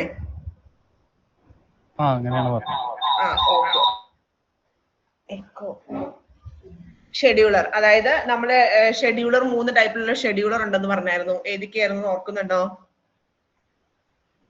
പെട്ടെന്നൊന്ന് പറഞ്ഞു നോക്കൂ, ഏതൊക്കെയായിരുന്നു? Long time scheduler, short time scheduler, medium time scheduler, അല്ലെങ്കിൽ CPU scheduler, job scheduler, medium time scheduler. Okay, അപ്പൊ അവിടെ നമ്മൾ മീഡിയം ടൈം ഷെഡ്യൂളർ പറഞ്ഞ സമയത്ത് നമ്മൾ പറഞ്ഞായിരുന്നു ഡിഗ്രി ഓഫ് മൾട്ടി പ്രോഗ്രാമിങ്ങിനെ റെഡ്യൂസ് ചെയ്യാൻ വേണ്ടിയിട്ട് നമുക്ക് എന്ത് ചെയ്യാം, പ്രൈമറി മെമ്മറി കിടക്കുന്ന പ്രോഗ്രാമിനെ ആവശ്യമില്ലെങ്കിൽ അതിനെ ടെമ്പററി ആയിട്ട് സെക്കൻഡറിയിലോട്ട് കൊണ്ടുവന്നിട്ടിട്ട് അതിനെ ആവശ്യമുള്ളപ്പോൾ മാത്രം എന്ത് ചെയ്യും, പ്രൈമറിയിലോട്ട് കൊണ്ടുവന്നിടും. ആ swap in and swap out രണ്ട് പ്രോസസ്സിംഗ് നടക്കുന്നതിനെയാണ് നമ്മൾ എന്തെന്ന് പറയാ, ജനറലി സ്വാപ്പിംഗ് എന്ന് പറയാം. ഓക്കെ, അത് തന്നെയാണ് ഇവിടെ പറയാം. Swapping is a mechanism in which a process can be swapped temporarily out of memory to a backing store. അതായത് ടെമ്പററി ആയിട്ട് എന്ത് ചെയ്യും, സ്വാപ്പ് ഔട്ട് ചെയ്യും, അതായത് മെമ്മറിയിൽ നിന്നും സെക്കൻഡറിയിലോട്ട്, then brought back into memory. പിന്നീട് അതിനെ എന്ത് ചെയ്യണം, മെമ്മറിയിലോട്ട് തിരിച്ച് സ്വാപ്പ് ഇൻ ചെയ്യണം. ഓക്കെ, ഇതിനെ രണ്ടിനെയുടെ കൂടിയാണ് എന്തെന്ന് പറയാ, swapping. The backing store is usually a hard disk drive or any other secondary storage, commonly fast disk. Okay, this is the diagram for swapping. മനസ്സിലാവുന്നുണ്ടല്ലോ അല്ലെ, ഫിഗർ കാണാലോ നിങ്ങൾക്ക്. ഓപ്പറേറ്റിംഗ് സിസ്റ്റത്തിന്റെ ഒരു ഫംഗ്ഷനാലിറ്റി ആണ് എന്തെന്ന് പറയാ, സ്വാപ്പിംഗ് എന്ന് പറയാ. അതായത് P1 എന്ന് പറയുന്ന പ്രോസസ്സിനെ സ്വാപ്പ് ഔട്ട് ചെയ്തു, എന്ത് ചെയ്തു, P2നെ ആവശ്യമുള്ള, അതായത് ഇതിനകത്ത് മെയിൻ മെമ്മറി എന്ന് പറയുന്നത് ഇതാണ്, ലെഫ്റ്റ് സൈഡിലാണ് മെയിൻ മെമ്മറി. ഓക്കെ, അപ്പൊ P1ന് ആവശ്യമില്ലെങ്കിൽ അതിനെ എന്ത് ചെയ്തു, ഇങ്ങോട്ട് കൊണ്ടേ സെക്കൻഡറിയിലോട്ട് കൊണ്ടുവന്നിട്ടു, അതിനാണ് സ്വാപ്പ് ഔട്ട് എന്ന് പറയാം. ഇനി P2ന് ആവശ്യമുണ്ടെങ്കിൽ P2നെ എന്ത് ചെയ്യണം, സ്വാപ്പ് ഇൻ ചെയ്ത് മെമ്മറിയിലോട്ട് കൊണ്ടുവന്നിടും. ഇത് രണ്ടും കൂടെ, സ്വാപ്പ് ഇന്നും സ്വാപ്ഡ് ഔട്ടും രണ്ടും കൂടെ കൂടി ചേർന്നിട്ടാണ് നമ്മൾ സ്വാപ്പിംഗ് എന്ന് പറയാം.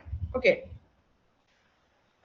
the system maintains a ready queue consisting of all process whose memory images are on the backing store or in memory and are ready to run. ഇതൊക്കെ നമ്മൾ ഓൾറെഡി പറഞ്ഞാണ്. റെഡി ക്യൂ എന്ന് പറഞ്ഞാൽ എന്താണെന്ന് അല്ലേ, അതായത് എക്സിക്യൂഷന് വേണ്ടിയിട്ട് റെഡി ആയിരിക്കുന്ന പ്രോസസ്സിനെ എല്ലാം എവിടെ കൊണ്ടുവന്നിടും, ready ക്യൂവിനകത്ത് കൊണ്ടുവന്നിടും. When the CPU scheduler decides to execute a process, ഒരു പ്രോസസ്സിനെ CPU എക്സിക്യൂട്ട് ചെയ്യണമെന്ന് തീരുമാനിച്ചു കഴിഞ്ഞാൽ എന്ത് ചെയ്യും, ഈ റെഡി ക്യൂവിൽ നിന്നും എന്ത് ചെയ്യും, ഒരു പ്രോസസ്സിനെ എടുക്കും. ആ പ്രോസസ്സിനെ എടുക്കുന്ന ആളിനെയാണ് നമ്മൾ എന്തെന്ന് പറയാ, ഡിസ്പാച്ചർ അല്ലെ, ഷെഡ്യൂളർ അല്ലെങ്കിൽ ഡിസ്പാച്ചർ എന്ന് പറയും. ഓക്കെ, ഷെഡ്യൂളർ എന്നും പറയും കേട്ടോ, പേര് കൂടെ ഓർത്ത് വെക്കണേ, ഷെഡ്യൂളർ ഓർ ഡിസ്പാച്ചർ. എന്താണ് ഷെഡ്യൂളർ അല്ലെങ്കിൽ ഡിസ്പാച്ചർ. അപ്പൊ റെഡി ക്യൂ എന്ന് പറഞ്ഞാൽ എന്താണ്, നമ്മുടെ പ്രോസസ്, അതായത് എക്സിക്യൂഷന് വേണ്ടിയിട്ട് റെഡി ആയിരിക്കുന്ന പ്രോസസ് എല്ലാം റെഡി ക്യൂവിനകത്ത് കൊണ്ടുവന്നിടും. അവിടെ നിന്ന് CPU ഏതെങ്കിലും ഒരു പ്രോസസ്സിനെയാണ് എടുക്കുള്ളൂ. ആ സെലക്ഷൻ നടക്കുന്ന ആളെയാണ് നമ്മൾ എന്താ പറയാ, ഡിസ്പാച്ചർ അല്ലെങ്കിൽ ഷെഡ്യൂളർ അല്ലെ. അത് എന്താണ്, നമ്മൾ പറഞ്ഞ ഷെഡ്യൂളിംഗ് അൽഗോരിതംസ്, ഏതെങ്കിലും first come first serve, SJF, അങ്ങനെ ഏതെങ്കിലും ഒരു ഷെഡ്യൂളിംഗ് അൽഗോരിതം യൂസ് ചെയ്തിട്ടാണ് എന്ത് ചെയ്യുന്നത്, എക്സിക്യൂട്ട് ചെയ്യുന്നത്. Okay, then if it is not, അതായത് നമുക്ക് മെമ്മറിയിൽ ഉണ്ടോന്നാണ് ആദ്യം എന്ത് ചെയ്യും, ഷെഡ്യൂളർ നോക്കും അല്ലെ. ഷെഡ്യൂളർ ആദ്യമേ എന്താണ്, മെയിൻ മെമ്മറിയിൽ ഉണ്ടോന്ന് നോക്കും. Okay, if it is not, if there is no free memory region, the dispatcher swap out the process. ഇപ്പൊ നമ്മുടെ പ്രൈമറി മെമ്മറിയിൽ സ്പേസ് ഇല്ലെങ്കിലാണ് എന്ത് ചെയ്യുക, പ്രൈമറി മെമ്മറിയിൽ സ്പേസ് ഇല്ലെങ്കിലാണ് സ്വാപ്പ് ഔട്ട് ചെയ്യേണ്ടി വരിക. പ്രൈമറി മെമ്മറിയിൽ സ്പേസ് വരുമ്പോൾ എന്ത് ചെയ്യും, അതിനെ സ്വാപ്പിന് ചെയ്ത് എന്ത് ചെയ്യും, നമുക്ക് ആവശ്യമായിട്ടുള്ള മെമ്മറി നമ്മുടെ പ്രൈമറി മെമ്മറിയിൽ ഉണ്ടാക്കിയെടുക്കും. ഓക്കെ, മെമ്മറി അലോക്കേഷൻ എന്ന് പറഞ്ഞു കഴിഞ്ഞാൽ ഇപ്പൊ നമ്മൾ പറഞ്ഞല്ലോ, പ്രൈമറി മെമ്മറിയിൽ എന്ത് ചെയ്യണം, മെമ്മറി അലോക്കേറ്റ് ചെയ്യണം. ഓക്കെ, അതായത് ഇപ്പൊ ഒരു പ്രോസസ്സ് ഒരു പ്രോഗ്രാമിനെ എക്സിക്യൂട്ട് ചെയ്യാൻ നേരത്ത് പ്രോസസ് ആയിട്ട് മാറും. ആ പ്രോസസ്സിന് മെമ്മറിയിൽ എന്ത് ചെയ്യണം, മെമ്മറി കൊടുക്കണം അല്ലെ. ഫിസിക്കൽ മെമ്മറിയിൽ എന്ത് ചെയ്യണം, മെമ്മറി സ്പേസ് കൊടുക്കണം. ആ അലോക്കേറ്റ്, എന്തുമാത്രം മെമ്മറി വേണം എന്ന് നോക്കിയിട്ട് ആ മെമ്മറി അലോക്കേറ്റ് ചെയ്യുന്നതിനാണ് നമ്മൾ എന്തെന്ന് പറയാ, മെമ്മറി അലോക്കേഷൻ എന്ന് പറയാം. Okay, memory allocation is the process of assigning blocks of memory on request. Request വരുന്നതിനനുസരിച്ച് മെമ്മറി ബ്ലോക്ക് അസൈൻ ചെയ്ത് കൊടുക്കുന്ന പ്രോസസ്സിനെയാണ് മെമ്മറി അലോക്കേഷൻ എന്ന് പറയാം. Typically the allocator receives memory from the operating system in a small number of large blocks that it must be divided up to satisfy the request for smaller blocks. അതിന് അത് എന്ന് പറയുന്നത്, അതായത് memory allocation നടക്കണമെങ്കിൽ നമുക്കറിയാം memory എന്ന് പറയുന്നത് പല പല ബ്ലോക്കുകളായിട്ടാണ് കിടക്കുക. ഓക്കെ, ചെറിയ ചെറിയ ബ്ലോക്ക് ഉണ്ടാവും, വലിയ ബ്ലോക്കുകൾ ഉണ്ടാവും. അപ്പൊ ഈ ബ്ലോക്കാണ് എന്ത് നമ്മൾ അലോക്കേറ്റ് ചെയ്യുന്നത്. ഇനി ആ അലോക്കേറ്റ് ചെയ്യണമെങ്കിൽ നമുക്ക് പല രീതിയിലുള്ള ടെക്നിക്സുകളുണ്ട്. ഓക്കെ, മെയിൻലി നമ്മുടെ മെമ്മറി അലോക്കേഷൻ ടെക്നിക്സിനെ നമ്മൾ രണ്ടായിട്ട് ക്ലാസിഫൈ ചെയ്തിട്ടുണ്ട്. കണ്ടിഗ്യുവസ് മെമ്മറി അലോക്കേഷൻ എന്നും നോൺ കണ്ടിഗ്യുവസ് മെമ്മറി അലോക്കേഷൻ എന്നും രണ്ടായിട്ടും ഡിവൈഡ് ചെയ്തിട്ടുണ്ട്. ഓക്കെ ആണോ? മെമ്മറി അലോക്കേഷന് രണ്ട് രീതിയിൽ നമ്മൾ കൺവേർട്ട് ചെയ്തിട്ടുണ്ട്, കണ്ടിഗ്യുവസ് എന്നും നോൺ കണ്ടിഗ്യുവസ് മെമ്മറി അലോക്കേഷൻ എന്നും. ഇതിനകത്ത് കണ്ടിഗ്യുവസ് മെമ്മറി അലോക്കേഷനകത്ത് നമുക്ക് വീണ്ടും ക്ലാസിഫിക്കേഷൻ വരുന്നുണ്ട്, ഫിക്സഡ് പാർട്ടീഷൻ എന്നും വേരിയബിൾ പാർട്ടീഷൻ എന്നും രണ്ട് രീതിയിൽ. നോൺ കണ്ടിന്യൂസ് മെമ്മറി അലോക്കേഷനകത്ത് നമ്മൾ യൂസ് ചെയ്യുന്ന രണ്ട് ടെക്നിക്സ് ആണ് പേജിങ്ങും സെഗ്മെന്റേഷനും. ഓക്കെ, ഇനി ആദ്യമേ കണ്ടിന്യൂസ് മെമ്മറി അലോക്കേഷൻ എന്താണെന്ന് നോക്കാം. ഫിഗർ വല്ലതും കൊടുത്തിട്ടുണ്ടോ? ഓക്കെ, എന്താണ് കണ്ടിന്യൂസ് മെമ്മറി അലോക്കേഷൻ എന്ന് പറയാം. കണ്ടിന്യൂസ് മെമ്മറി അലോക്കേഷൻ എന്ന് പറഞ്ഞു കഴിഞ്ഞാൽ ഇപ്പോ നമുക്ക് ഇപ്പൊ ഒരു പ്രോസസ്സിന് P1 എന്ന് പറയുന്ന പ്രോസസ്സിന് 200 KB മെമ്മറി വേണം എന്ന് പറഞ്ഞാൽ ആ 200 KB മെമ്മറിയും കണ്ടിന്യൂസ് ആയിരിക്കണം, അടുത്തടുത്ത മെമ്മറി ലൊക്കേഷൻ ആയിരിക്കണം. മനസ്സിലാവുന്നുണ്ടോ? അതായത് പല പല സ്ഥലത്ത് കിടക്കുന്ന സ്പേസ് എടുത്ത് കൊടുക്കാൻ പറ്റത്തില്ല. ഓക്കെ, അതായത് അത്രയും ആ പ്രോസസ്സിന് ആവശ്യമായിട്ടുള്ള മെമ്മറി മുഴുവനും ഒറ്റ സ്ട്രെച്ചിൽ അവൈലബിൾ ആണെങ്കിൽ മാത്രമാണ് നമുക്ക് കണ്ടിന്യൂസ് മെമ്മറി അലോക്കേഷനകത്ത് മെമ്മറി അലോക്കേറ്റ് ചെയ്യാൻ പറ്റുള്ളൂ. കണ്ടിന്യൂസ് മെമ്മറി അലോക്കേഷൻ എന്ന് പറഞ്ഞു കഴിഞ്ഞാൽ ഇപ്പോ ഈ ഫിഗറിനകത്ത് പക്ഷെ ഒന്നും മനസ്സിലാക്കാൻ പറ്റുന്ന രീതിയിലൊന്നുമില്ല. അതായത് ഇപ്പൊ ഞാൻ പറയാണ്, ഇപ്പോ ഒരു പ്രോസസ്സ് വരുവാണ്, ആ പ്രോസസ്സിന്റെ സൈസ് ഇപ്പൊ ഇത് ഫിഗറിനകത്ത് ഞാൻ പറയുന്ന കാര്യങ്ങൾ മാത്രം നോട്ട് ചെയ്യാം.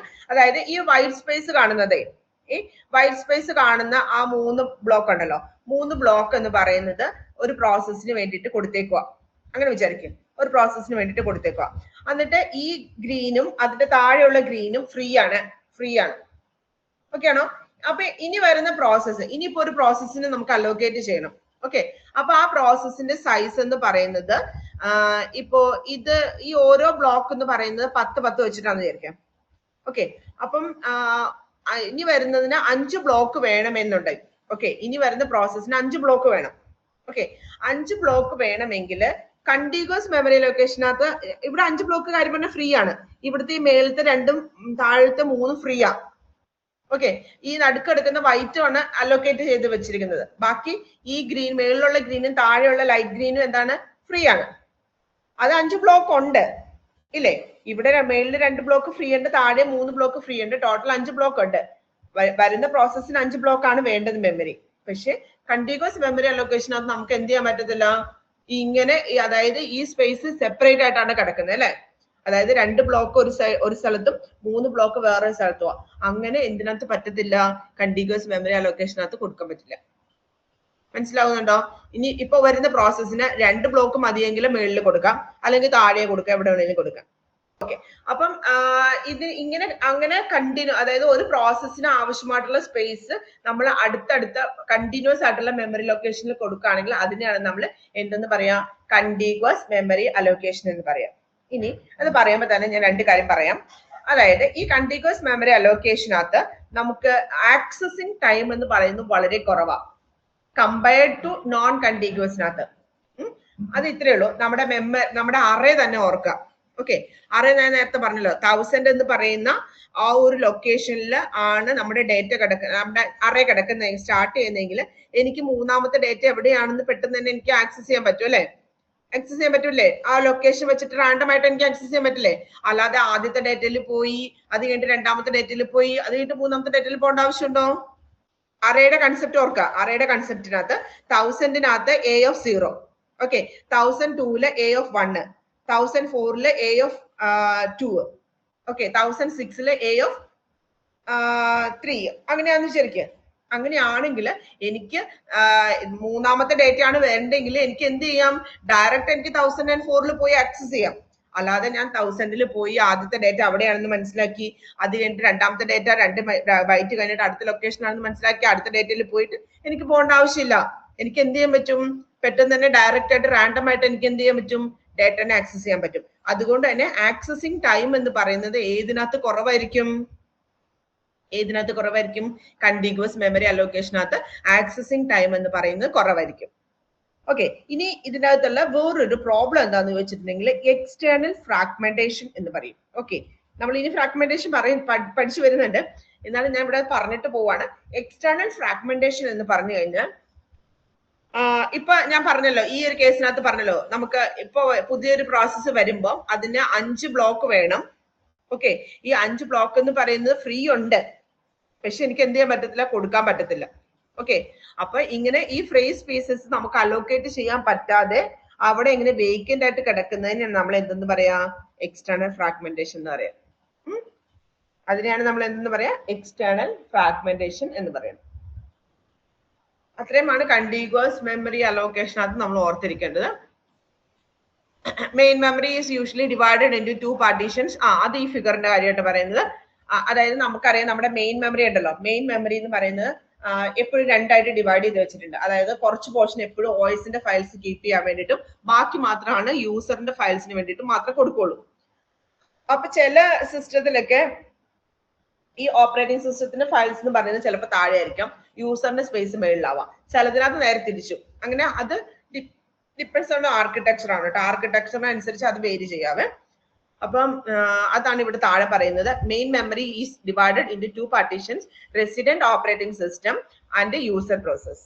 ഓക്കെ, അപ്പം നോർമലി എപ്പോഴും എന്താണ് റെസിഡന്റ് ഓപ്പറേറ്റിംഗ് സിസ്റ്റം എന്ന് പറയുന്നത് ലോ മെമ്മറിയിലും യൂസർ പ്രോസസ് എന്ന് പറയുന്നത് ഹൈ മെമ്മറിയിലും ആയിരിക്കും. ഇനി കണ്ടിന്യൂസിനകത്ത് ഞാൻ പറഞ്ഞല്ലോ 2 രീതിയിലുണ്ട്. എന്താണ്? ഓക്കെ, നമ്മൾ പറഞ്ഞായിരുന്നു എന്താണ് കണ്ടിന്യൂസ് മെമ്മറി അലോക്കേഷൻ എന്ന് പറയുന്നത് 2 രീതിയിലുണ്ട്. സ്റ്റാറ്റിക് മെമ്മറി അലോക്കേഷനും വേരിയബിൾ മെമ്മറി അലോക്കേഷനും. ഓക്കെ, അല്ലെങ്കിൽ സ്റ്റാറ്റിക് ഡൈനാമിക്കും. ഓക്കെ, ഫിക്സ്ഡ് അല്ലെങ്കിൽ വേരിയബിൾ സൈസ്. ഇനി സ്റ്റാറ്റിക് എന്താന്ന് നോക്കാം. A simplest method of allocating memory is to divide memory into several fixed size partitions. Each partition may contain exactly one process. അതായത് normally ഈ fixed size പാർട്ടീഷനകത്ത് നമ്മൾ എന്താ ചെയ്യുന്നത് വെച്ചാൽ നമ്മുടെ മെമ്മറിനെ പല ബ്ലോക്ക് ആയിട്ട് ഫിക്സഡ് ആയിട്ട് വെച്ചേക്കാം. അത് അങ്ങോട്ടും ഇങ്ങോട്ടും നമുക്ക് മാറ്റാൻ പറ്റത്തില്ല. അതായത് 5 KB ഉള്ള ഒരു ബ്ലോക്ക്, അടുത്തത് 5 KB ഉള്ള ബ്ലോക്ക്, അടുത്തത് 10 KB ഉള്ള ഫിക്സഡ് സൈസ്. ഈക്വൽ സൈസ് ആണെന്ന് നിർബന്ധമില്ല, ഫിക്സഡ് സൈസ്. അതായത് ആദ്യത്തെ ബ്ലോക്ക് 5 KB ആണെങ്കിൽ ആ 5 KB എപ്പോഴും 5 KB ആയിട്ടായിരുന്നു, നമുക്ക് അതിനെ സ്പ്ലിറ്റ് ചെയ്യാൻ പറ്റത്തില്ല. ഓക്കെ, അതുപോലെ തന്നെ അടുത്ത് 10 KB ആണെങ്കിൽ 10 KB, അങ്ങനെ ഫിക്സഡ് ആയിട്ട് നമ്മൾ എന്താണ് ഡിവൈഡ് ചെയ്ത് വെച്ചിരിക്കുക. ആ ഒരൊറ്റ ബ്ലോക്കിൽ ഒരു പ്രോസസ്സിന് മാത്രമേ കൊടുക്കാൻ പറ്റുള്ളൂ. അതായത് ഇപ്പൊ 10 KB ഉള്ള ഒരു ബ്ലോക്ക് എന്താണ് അത് മാത്രമേ ഫ്രീ ഉള്ളൂ. വരുന്ന പ്രോസസ്സ് 2 KB ആണെങ്കിൽ 2 KB എന്ത് ചെയ്യും, ആ 10 KB കൊടുക്കും. അപ്പൊ ബാക്കി അവിടെ 8 KB ശരിക്കും ആക്ച്വലി പറഞ്ഞാൽ വേസ്റ്റ് ആയി പോകും. പക്ഷെ according to fixed size partition നമുക്ക് എന്ത് ചെയ്യാൻ പറ്റുള്ളൂ, അങ്ങനെ ചെയ്യാൻ വേണ്ടി പറ്റുള്ളൂ. അതായത് ആ ബ്ലോക്കിന്റെ സൈസ് എന്ന് പറയുന്നത് ഫിക്സഡ് ആണ്, എനിക്കത് വേരി ചെയ്യാൻ പറ്റത്തില്ല. വരുന്ന പ്രോസസ്സിന്റെ സൈസ് കറക്റ്റ് സെയിം സൈസ് ആണെങ്കിൽ അവിടെ മെമ്മറി വേസ്റ്റേജ് ഉണ്ടാവത്തില്ല. പക്ഷെ എന്താണ് സൈസ് വളരെ കുറവാണെങ്കിൽ അവിടെ എന്താണ് മെമ്മറി വേസ്റ്റേജ് ഉണ്ടാവും. Okay, in this partitioning the number of partitions in RAM is fixed, but the size of each partition may or may not be the same. Here partitions are made before execution of during the system configuration. അതെന്ന് പറയുന്നത് നമുക്കറിയാലേ, ഈ partition ചെയ്യുന്നതൊക്കെ നമ്മൾ ചെയ്തിട്ടില്ലേ, Windows installation ഒക്കെ ചെയ്തിട്ടുള്ളവർ ചെയ്തിട്ടുണ്ടാവും. എത്ര partitions വേണമെന്നുള്ളത് നമ്മളാണ് ഡിസിഷൻ എടുക്കുക. ഓരോ പാർട്ടീഷന്റെ സൈസും കാര്യങ്ങളെല്ലാം നമ്മളാണ് കോൺഫിഗർ ചെയ്യുക അല്ലെ. അപ്പൊ അതാണ് അവിടെ പറഞ്ഞത് കേട്ടോ. Thus the degree of multiprogramming is bound by the number of partitions. അതായത് എത്ര പാർട്ടീഷൻസ് ഉണ്ട് എന്നതിനനുസരിച്ചാണ് ഡിഗ്രി ഓഫ് മൾട്ടിപ്രോഗ്രാമിംഗ്. അതായത് എന്റെ മെമ്മറി ഞാൻ എന്താണ് 10 ബ്ലോക്ക് ആയിട്ടാണ് ഡിവൈഡ് ചെയ്തിരിക്കുന്നതെങ്കിൽ എനിക്ക് മാക്സിമം 10 പ്രോസസ്സിന് എന്ത് ചെയ്യാം, അതിന്റെ അകത്തേക്ക് ലോഡ് ചെയ്യാം. Okay, in this multiple partition method, when a partition is free, a process is selected from the input queue and is loaded into the free partition. അതായത് ഇപ്പൊ ഇവിടെ നോക്കി കഴിഞ്ഞാൽ 15 KB ആണ് ആകെയുള്ള മെമ്മറി. ഓക്കെ, അതിനെ ഇങ്ങനെയൊക്കെ ഡിവൈഡ് ചെയ്തേക്കണം. 5 KB, 2 KB, 3 KB, 3 KB, 2 KB ഇങ്ങനെ ഡിവൈഡ് ചെയ്ത് വെച്ചേക്കുക. അപ്പൊ എന്താണ്, ഇപ്പൊ ഒരു പ്രോസസ്സ് വന്നു, 3 KB ഉള്ള പ്രോസസ് ആണെങ്കിൽ എന്ത് ചെയ്യാം, നമുക്ക് 3 KB തന്നെ കൊടുക്കാം, നമുക്ക് വേസ്റ്റേജ് ഉണ്ടാവാതിരിക്കാം. ഓക്കെ, അപ്പൊ നമുക്ക് വരുന്ന പ്രോസസ്സിനനുസരിച്ച് ചിലപ്പോൾ ഫ്രീ സ്പേസ് വരാം, ചിലപ്പോൾ ഫ്രീ സ്പേസ് വരാതിരിക്കാം. ഓക്കെ, ചില പ്രോസസ്സിന് നമുക്ക് അലോക്കേറ്റ് ചെയ്യാൻ പറ്റുകയും ചെയ്യില്ല. അപ്പൊ ഇതിന്റെ അഡ്വാൻറ്റേജ് എന്ന് പറയുന്നത് ഇംപ്ലിമെന്റ് ചെയ്യാൻ എളുപ്പമാണ്, ഓപ്പറേറ്റിംഗ് സിസ്റ്റത്തിന് വലിയ ഓവർ ഹെഡ് ഒന്നും വരുന്നില്ല. ഓക്കെ, ഇനി ഇവിടത്തെ പ്രശ്നം എന്താന്ന് വെച്ചിട്ടുണ്ടെങ്കിൽ ഇന്റേണൽ ഫ്രാഗ്മെന്റേഷൻ ഉണ്ടാവും. ഇന്റേണൽ ഫ്രാഗ്മെന്റേഷൻ, അതിന് എക്സാമ്പിൾ നോക്കാം, കൊടുത്തിട്ടുണ്ട്. ഇന്റേണൽ ഫ്രാഗ്മെന്റേഷൻ എന്ന് പറഞ്ഞു കഴിഞ്ഞാൽ നമ്മൾ പറഞ്ഞല്ലോ ഓരോ ബ്ലോക്കിന്റെ സൈസ് ഫിക്സ്ഡ് ആണ്. ഓക്കെ, അപ്പൊ ഇവിടെ നോക്കാം, ഇവിടുത്തെ ബ്ലോക്കിന്റെ സൈസ് 4 MB എന്ന് കൊടുത്തിട്ടുണ്ട്. ഇവിടെ ബ്ലോക്കിന്റെ സൈസ് 8 MB, ഇവിടെ ബ്ലോക്കിന്റെ സൈസ് 8 MB, ഇവിടെ 16 MB എന്ന് പറഞ്ഞിട്ടുണ്ട്. ഓക്കെ, അപ്പൊ ഇന്റേണൽ ഫ്രാഗ്മെന്റേഷൻ എന്ന് പറഞ്ഞാൽ ഒരു ബ്ലോക്കിന്റെ ഉള്ളിൽ ഫ്രീ സ്പേസ് വരികയാണെങ്കിൽ അതാണ് ഇന്റേണൽ ഫ്രാഗ്മെന്റേഷൻ എന്ന് പറയാം. ഇപ്പൊ സപ്പോസ് ഇപ്പൊ ആദ്യത്തെ 4 MB ഉള്ള സൈസുള്ള ബ്ലോക്ക് നോക്കി കഴിഞ്ഞു കഴിഞ്ഞാൽ അവിടെ നമ്മൾ ലോഡ് ചെയ്തിരിക്കുന്ന പ്രോസസ് എന്ന് പറയുന്നത് P1 എന്ന് പറയുന്ന പ്രോസസ് ആണ്. അതിന് എന്തുമാത്രം മെമ്മറി ആവശ്യമുള്ളൂ, 1 MB ഉള്ളൂ. ആ ബ്ലോക്കിന്റെ സൈസ് എത്രയാണ്, 4 MB ആയിരുന്നു.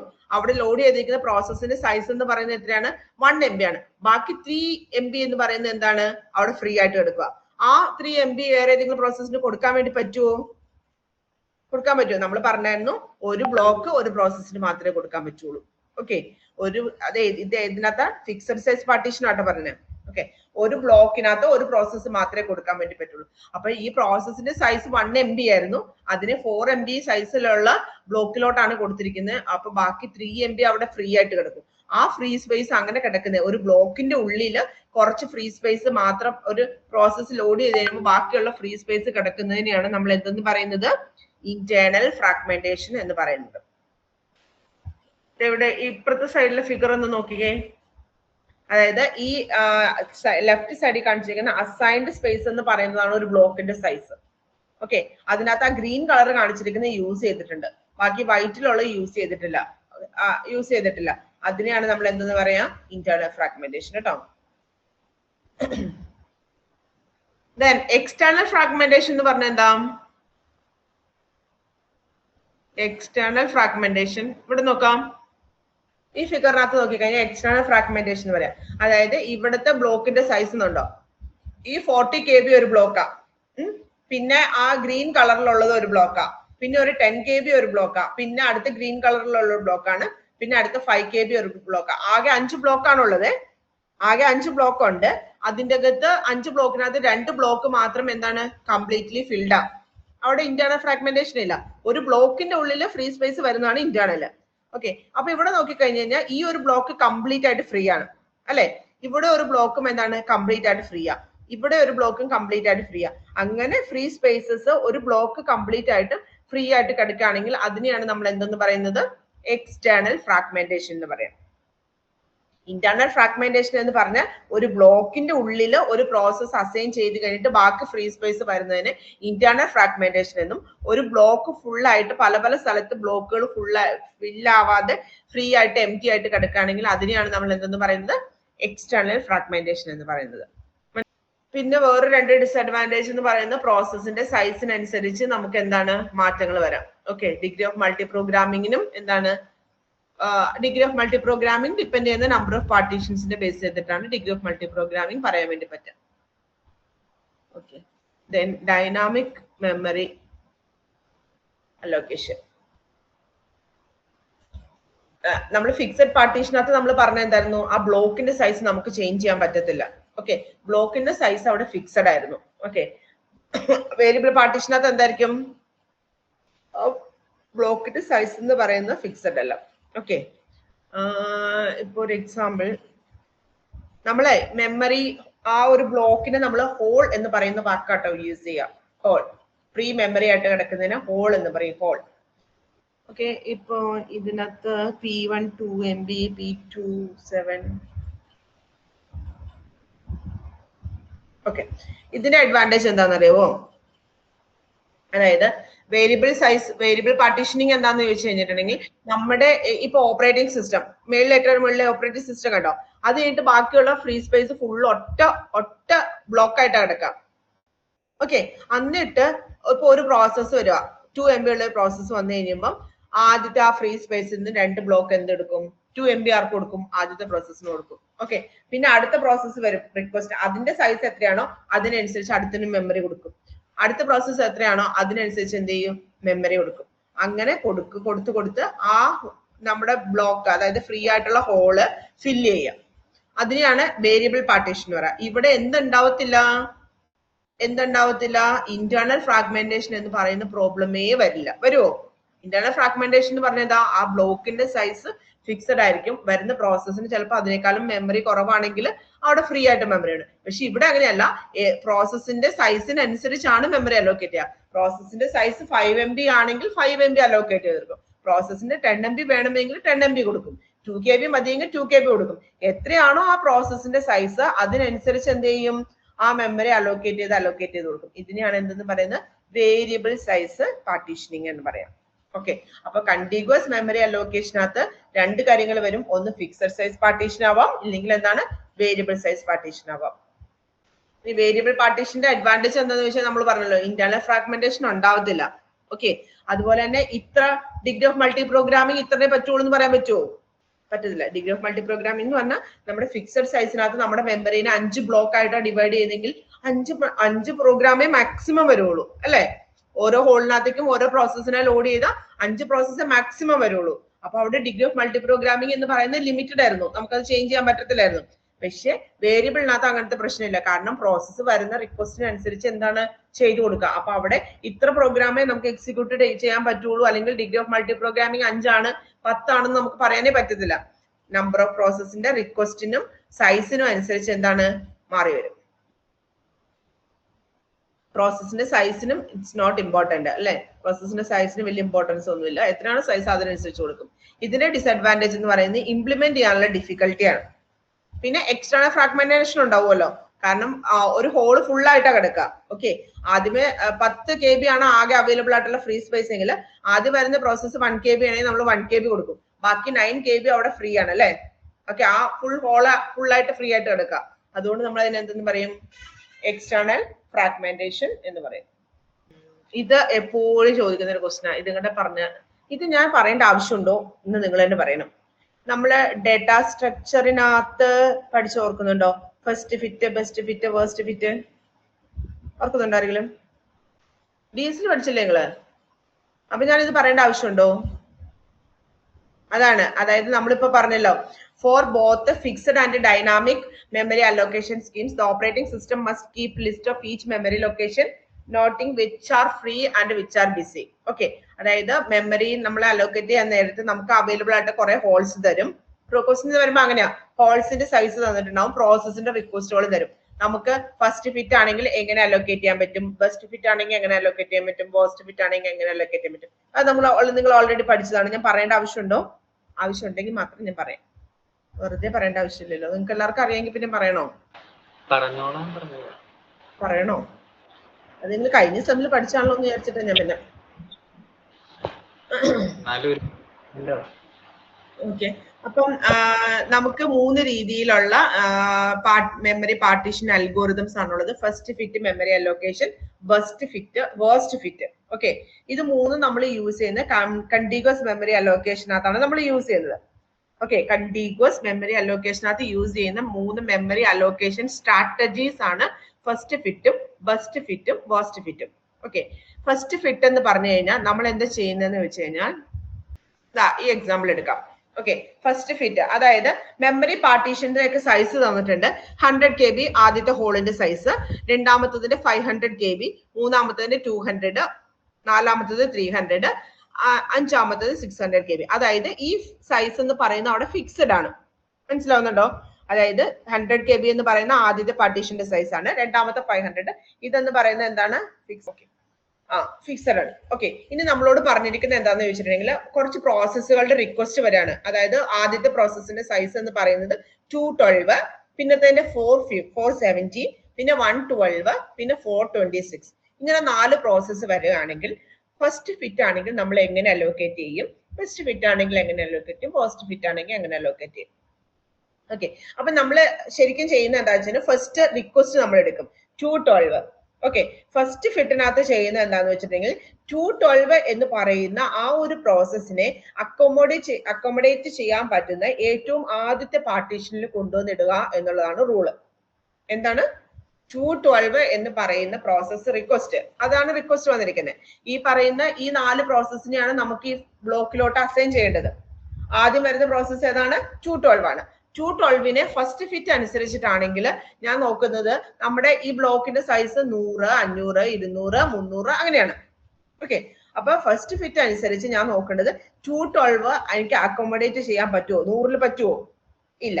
ഓക്കെ, അപ്പൊ 500ന്റെ അവിടെ വന്നു. 500ന്റെ അവിടെ വന്നപ്പോ എന്താണ്, അവിടെ എനിക്ക് പറ്റും അല്ലെ.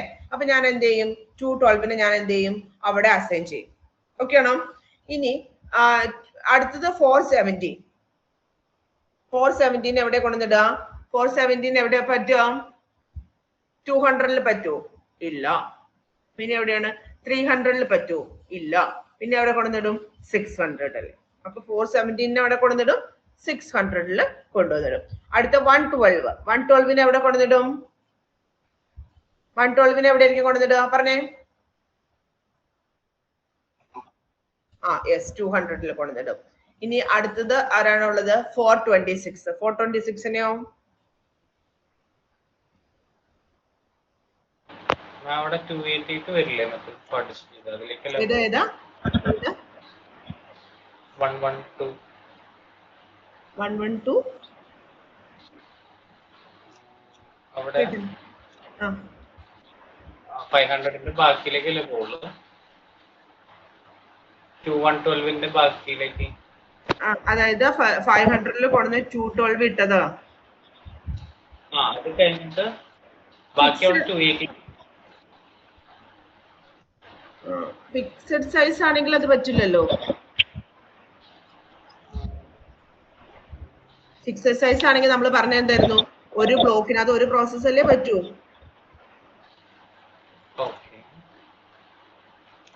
നമ്മുടെ ക്വസ്റ്റ്യൻ തന്നെ നോക്കണം കേട്ടോ. ഫിക്സഡ് സൈസ് ആണെന്നുണ്ടെങ്കിൽ ആ ബ്ലോക്കിന്റെ സൈസ് നമുക്ക് ചേഞ്ച് ചെയ്യാനേ പറ്റില്ല.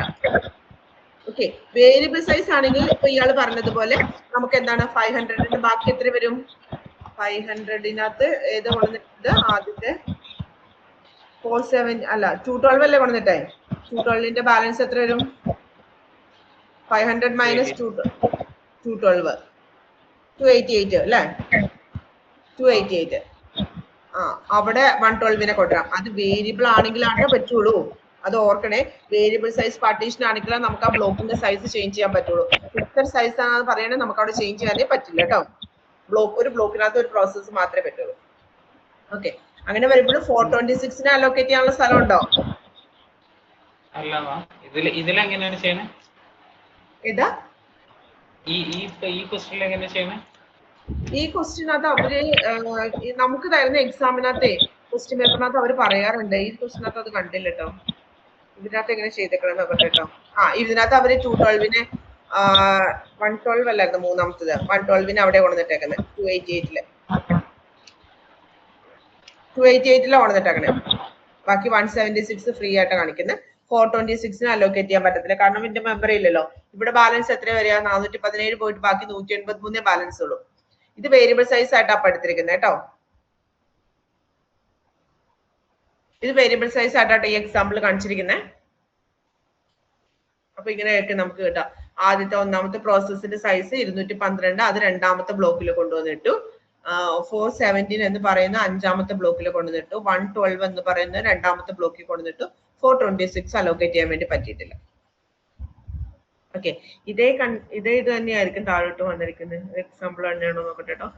ഇനി ബെസ്റ്റ് ഫിറ്റ് ആണെങ്കിലോ ഇതേ എക്സാമ്പിൾ തന്നെയാണ് കൊടുത്തിരിക്കുന്നത്. ബെസ്റ്റ് ഫിറ്റ് ആണെങ്കിൽ എങ്ങനെ വരും? അപ്പം ബെസ്റ്റ് ഫിറ്റ് എന്ന് പറഞ്ഞാൽ എന്താ, നമുക്ക് മെമ്മറി സ്പേസ്, അതായത് ഇന്റർണൽ ഫ്രാഗ്മെന്റേഷൻ മാക്സിമം കുറവായിട്ടുള്ള രീതിയിൽ എന്ത് ചെയ്യുക, അലോക്കേറ്റ് ചെയ്യുക. ഇന്റർണൽ ഫ്രാഗ്മെന്റേഷൻ മാക്സിമം കുറവായിട്ടുള്ളതിനകത്ത് കൊണ്ടുവന്നിട്ട്. അപ്പം ആദ്യത്തെ പ്രോസസ്സ് എവിടെ കിടക്കും? 212 എവിടെ വരും? 212 500 ഇട്ട് കഴിഞ്ഞാൽ കൂടുതൽ സ്പേസ് വരും. 200 കയറില്ല, 300 ഏറ്റവും കുറവ് അല്ലേ. അപ്പൊ 212നെ എവിടെ കൊണ്ടുവന്നിടും? 300 അസൈൻ ചെയ്യും. ഓക്കെ, ഇനി അടുത്തത് 417 എവിടെ കൊണ്ടുവന്നിടും? 417 എവിടെ കൊണ്ടുവന്നിടാം പറഞ്ഞു? 500. ഓക്കെ, ഇനി അടുത്തത് 112 എവിടെ കൊണ്ടുവന്നിടും? 112 200. അടുത്തത് 426 600. യെസ്, ഓക്കെ, അതങ്ങനെ തന്നെ വരാം. 212 എന്ന് പറയുന്ന നാലാമത്തെ ബ്ലോക്കില്, 417 രണ്ടാമത്തെ ബ്ലോക്കില്, 112 തേർഡ് ബ്ലോക്കില്, 426 5. അതൊക്കെയാണല്ലോ. ഇനി വേർസ്റ്റ് ഫിറ്റ് എന്ന് പറഞ്ഞാൽ എങ്ങനെയാ?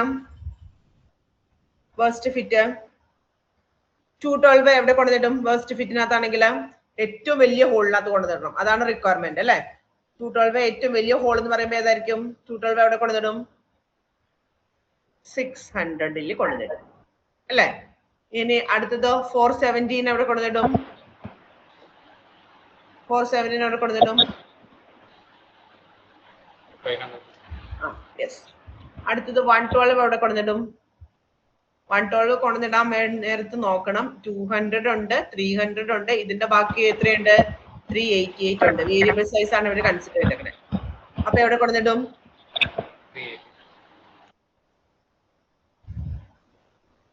നമുക്ക് 112 ആണ് അലോക്കേറ്റ് ചെയ്യേണ്ടത്. 112 അപ്പൊ അവൈലബിൾ ആയിട്ടുള്ള 112നെ പറ്റിയ സ്പേസസ് എന്നൊക്കെ പറയുന്നത് ഏതൊക്കെയാണ്? 200 പറ്റും, 300 പറ്റും, പിന്നെ എവിടെ ബാലൻസ് ഉണ്ട്? ഇവിടെ ഒരു 388 ബാലൻസ് ഉണ്ട്. അപ്പൊ ഇതിനകത്ത് കൊണ്ടുവന്നിടും വലുത് 388 ആണ്. അപ്പൊ 388 കൊണ്ടുവന്നിടും. ഓക്കെ, ഇനി നാലാമത്തെ ഏതായിരുന്നു? 426 പറ്റുമോ? കൊടുക്കാനുള്ള സ്ഥലമില്ല. ഓക്കെ, അതാണ് ഇത് മൂന്നും. അപ്പോ മെജോറിറ്റിയും ചോദിക്കുന്ന ക്വസ്റ്റിനകത്ത് അവർ ചിലപ്പോൾ സ്പെസിഫിക് ആയിട്ട് പറയായിരിക്കും ഫിക്സഡ് പാർട്ടീഷൻ ആണോ വേരിയബിൾ പാർട്ടീഷൻ ആണോ എന്ന്. ഇവിടെ ഇപ്പൊ വേരിയബിൾ പാർട്ടീഷൻ ആണ്, പക്ഷെ ക്വസ്റ്റിനകത്ത് അങ്ങനെ സ്പെസിഫൈ ചെയ്ത് കണ്ടിട്ടില്ല. പക്ഷെ ഫിക്സഡ് പാർട്ടീഷൻ ആണെങ്കിൽ ഐ തിങ്ക് നമുക്ക് ആ പാർട്ടീഷന്റെ സൈസ് ചേഞ്ച് ചെയ്യാൻ പറ്റത്തില്ല. അപ്പൊ നമുക്ക് അതായത് 500 അതാണല്ലോ നമ്മൾ അവിടെ പറഞ്ഞത് തന്നെ. ഫിക്സഡ് സൈസ് പാർട്ടീഷനകത്ത് നമ്മൾ പറഞ്ഞത് അവിടെ ഇന്റേണൽ ഫ്രാഗ്മെന്റേഷൻ ഉണ്ടാകും, വേരിയബിൾ സൈസിനകത്ത് ഇന്റേണൽ ഫ്രാഗ്മെന്റേഷൻ ഉണ്ടാവത്തില്ലാത്ത കാരണം എന്താ, മെമ്മറി നമുക്ക് എത്ര വേണമെങ്കിലും ഡിവൈഡ് ചെയ്ത് മാറ്റാം. ഫിക്സഡ് സൈസിനകത്ത് നമുക്ക് എന്ത് ചെയ്യാൻ പറ്റത്തില്ല, ആ ബ്ലോക്കിന്റെ സൈസ് ചേഞ്ച് ചെയ്യാൻ പറ്റത്തില്ല.